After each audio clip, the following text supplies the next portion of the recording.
ডান হাতে ভাত খেতে খেতে বাম হাতে নিচ্ছেন ঘুষ। টেবিলের নিচে নয়, প্রকাশ্যে টেবিলের ওপর থেকে টাকা নিয়ে তা সোজা রাখছেন ড্রয়ারে।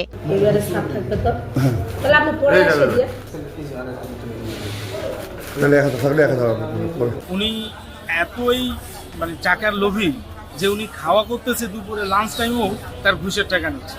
ঠাকুরগাঁও জেলা রেজিস্ট্রার অফিস। জমি সংক্রান্ত নানা কাজে এখানে আসেন শত শত সেবা প্রার্থী, কিন্তু অভিযোগ সরকারি নির্ধারিত ফির বাইরে অতিরিক্ত টাকা না দিলে কোনো কাজই হয় না এখানে। সরকারি সব কাজ নিয়ে এখানে চলছে ঘুষের রমরমা ব্যবসা। এমনই চিত্র উঠে এসেছে ৭১ টেলিভিশনের গোপন ক্যামেরায়। অফিসের রেকর্ড কিপার আঞ্জুমান আরার বিরুদ্ধে সেবা প্রার্থীদের কাছ থেকে অতিরিক্ত অর্থ আদায়ের একাধিক অভিযোগ পাওয়া গেছে।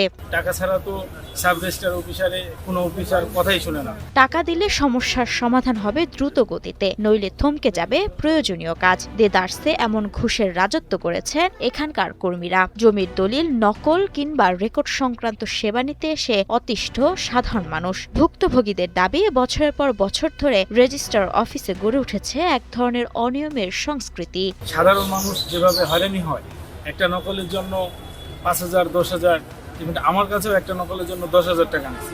এতে একদিকে যেমন ভোগান্তি বাড়ছে, অন্যদিকে সরকারি সেবার স্বচ্ছতা নিয়েও প্রশ্ন উঠছে। এই ঘুষ ও অনিয়ম তদন্ত করে আইনগত ব্যবস্থা নেওয়ার দাবি জানান সাধারণ মানুষ।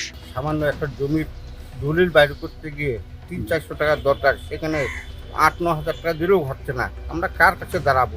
যদি কেউ সরকারি নির্ধারিত ফির বাইরে অতিরিক্ত অর্থ গ্রহণ করে থাকে এবং এ বিষয়ে লিখিত অভিযোগ পাওয়া যায়, তাহলে তদন্ত করে আইনগত ব্যবস্থা নেওয়ার আশ্বাস দেন জেলা রেজিস্ট্রার। যদি কেউ অতিরিক্ত টাকা নেয়, তার বিরুদ্ধে লিখিত অভিযোগের প্রেক্ষিতে আইনগত ব্যবস্থা নেওয়ার চেষ্টা করবে। এখন দেখার বিষয়, অভিযোগের তদন্ত করে সংশ্লিষ্টদের বিরুদ্ধে কার্যকর ব্যবস্থা নেওয়া হয় নাকি আগের মতোই আড়ালেই থেকে যায় ঘুষ ও অনিয়মের এই চক্র।